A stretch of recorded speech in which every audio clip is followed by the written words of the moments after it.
हंगामा हो रहा है सदन के अंदर। अनुज जी, सभी लोगों को आपने सुना अनुज भाई, क्योंकि जिम्मेदारी विपक्ष की भी है, बड़ा विपक्ष है कांग्रेस। और अगर इस तरीके के हंगामे होंगे तो क्या वास्तव में लोगों को नहीं सोचना चाहिए कि ये सब क्या हो रहा है? क्या ये जिम्मेदारी विपक्ष की नहीं है कि जो सदन चले, जो बातें हो, वास्तव में जो लोगों के मुद्दे हैं उन पर चर्चा सदन के अंदर हो, या वो निश्चित चर्चा तौर पे विदेशों में होगी कि देश में क्या हो रहा है? इसकी जिम्मेदारी भी तो विपक्ष की है ना। देखिए, आपने 2-3 प्रश्न पूछे हैं संजय जी, मैं एक-एक करके जवाब जी देता जी हूँ। सबसे बिल्कुल। पहले आपके मैं अंतिम प्रश्न का उत्तर दे देता हूँ कि क्या चर्चा विदेशों में होगी, देश में नहीं होगी? हम्म।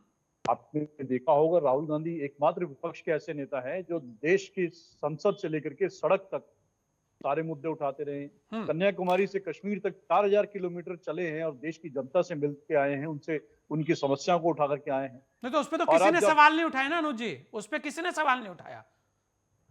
सवाल देखिए, सवाल इनको हर चीज में उठाए, उन्होंने इस पर भी सवाल उठाए। उनकी हाँ। टी शर्ट की रंग से लेकर के और टी शर्ट की कीमत से लेकर के टी शर्ट के टेम्परेचर तक पे सवाल उठाने का प्रयास किया, क्योंकि भारतीय जनता पार्टी के पास और कुछ था नहीं कहने को। हम्म।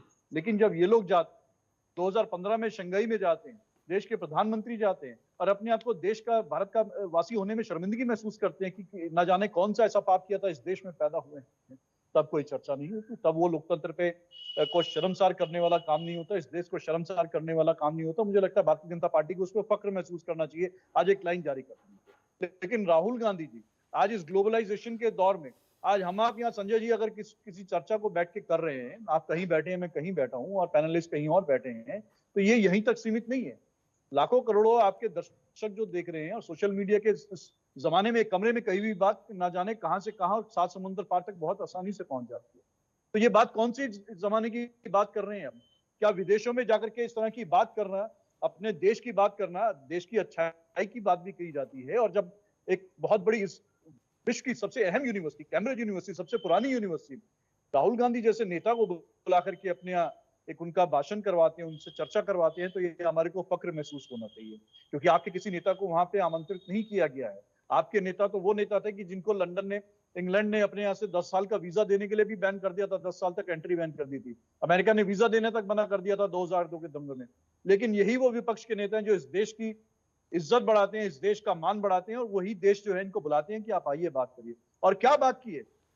जो इस देश के हालात हैं, जो तमाम विश्व की मीडिया पे पटल में छप रही है, ऐसी कौन सी खबर है? जब यहाँ पे किसान आंदोलन होता है, देश के 700 किसानों को मर जाते हैं, वो शहीद हो जाते हैं आंदोलन में, तो अमेरिका के अखबारों में जाकर के छपता है। जब लखीमपुर खीरी में इनका मंत्री का बेटा जाकर के किसानों को कुचल देता है, तो कनाडा के अखबारों में वो हेडलाइन बनती है। तो तब क्या हमारे देश का मान बढ़ रहा होता है? आज किस जमाने में ये जी रहे हैं? क्या इस देश में जब अडानी के पोर्ट पे जो है 3000 किलोग्राम जो है ड्रग्स पकड़ी जाती है, 20,000 करोड़ रुपए की ड्रग्स पकड़ी जाती है, उसकी जांच नहीं होती है। लेकिन सीबीआई इस देश में 2014 के बाद 95% जो एफआईआर करती है, देश के विपक्ष के नेताओं के खिलाफ करती है। 124 में से 118 एफआईआर जो है विपक्षी नेताओं के खिलाफ करती है। और अगर कांग्रेस पार्टी ये मांग करती है कि एक ऐसा ग्रुप, एक ऐसा व्यक्ति जिसकी वजह से, जिसके शेयर्स के नुकसान होने की वजह से हमारे देश के निवेशकों का 16 लाख करोड़ रुपए का घाटा हुआ है, 10 लाख करोड़ तो अडानी ग्रुप का हुआ है, लेकिन 6 लाख करोड़ रुपए ऐसे इन्वेस्टर्स का नुकसान हुआ है जिनका अडानी ग्रुप से कोई लेना देना नहीं था, उन्हें अडानी के ग्रुप में पैसा भी नहीं लग रहा था, लेकिन जब इनकी वजह से मार्केट बैठी तो उन लोगों का पैसा भी डूब गया। क्या उसकी जांच नहीं होनी चाहिए? क्या अगर राहुल गांधी जी कहते हैं कि 32,000 करोड़ रुपए एलआईसी का जब पैसा वहां पर अडानी ग्रुप में लगाया गया जो नहीं लगाना चाहिए था, जब उनकी क्रेडिबिलिटी डाउन हो रही थी, उसकी जांच होनी चाहिए, तो क्या वो गलत मांग कर रहे हैं? अच्छा अनुज क्या भाई। इस देश के 45 करोड़ रुपए स्टेट बैंक ऑफ इंडिया के जो खाता धारक हैं, हम्म। उनका पैसा अगर स्टेक पे लगा हो, एक ऐसे ग्रुप में स्टेट बैंक का पैसा और पंजाब नेशनल बैंक का पैसा लगा दिया जिसकी क्रेडिबिलिटी के ऊपर प्रश्न चिन्ह लगा है, तो क्या उसकी जांच नहीं होनी चाहिए? आज पूरी की पूरी भारतीय जनता पार्टी और उनके तमाम नेता मंत्री जो है आज अडानी ग्रुप के क्यों बचाव में अच्छा खड़े हो गए हैं? अनुज आखिर भाई, क्यों नहीं निष्पक्ष तरीके से उसकी जांच, तो जांच की मांग करें, कोई आपने कार्रवाई बहुत की मांग सारे सवाल उठाए।